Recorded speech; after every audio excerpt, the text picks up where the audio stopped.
కొమరం భీం ఆసిఫాబాద్ జిల్లాలో నకిలీ బంగారం ముఠ కలకలం సృష్టిస్తూ ఉంది. కొంతమంది ఆదివాసీ గిరిజనులు అమాయక ఆదివాసులను లక్ష్యంగా చేసుకొని వాళ్ళని ఫోన్ ద్వారా సంప్రదించి వాళ్ళని నమ్మబలికి వాళ్లకు ఇలాంటి నకిలీ బంగారాన్ని అంటగట్టారు.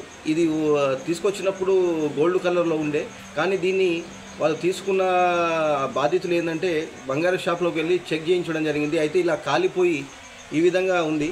ఎవరైనా జిల్లాలో మా దగ్గర తవ్వకాల్లో బంగారం దొరికి ఉంది, మేము తక్కువ ధరకే మీకు బంగారం ఇస్తామని చెప్పేసి ఎవరైనా కేటుగాళ్ళు మిమ్మల్ని ఫోన్ ద్వారా సంప్రదించి మిమ్మల్ని మోసం చేసే ఉద్దేశంతో ఉంటే మీరు దయచేసి స్థానిక పోలీసులకు సంప్రదించాలని మేము జాతీయ మానవ హక్కుల కమిటీ తరఫున విజ్ఞప్తి చేస్తున్నాం. ఎవరు కూడా మోసపోకూడదు. చూడండి, బంగారం 2 లక్షలతోని ఆసిఫాబాద్ జిల్లా కేరమేరి మండలానికి చెందిన ఒక బాధితుడు వాళ్ళ దగ్గర తీసుకున్నారు.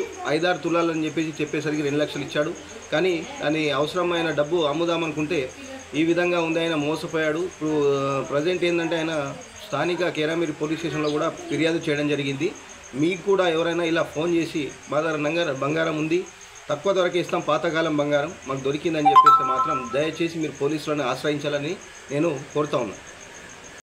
లేటెస్ట్ న్యూస్ తెలుగు మరియు ఇంగ్లీష్ అప్డేట్స్ కోసం ఇప్పుడే క్యూన్యూస్ అఫీషియల్ యాప్ని ప్లే స్టోర్ నుండి డౌన్లోడ్ చేసుకోండి. సరికొత్త సమాచారాల కోసం క్యూన్యూస్ వెబ్సైట్ని ఫాలో అవ్వండి. ఛానల్లో ప్రాంతీయ, జాతీయ, అంతర్జాతీయ వార్తలు వీక్షించండి. లైక్ చేయండి,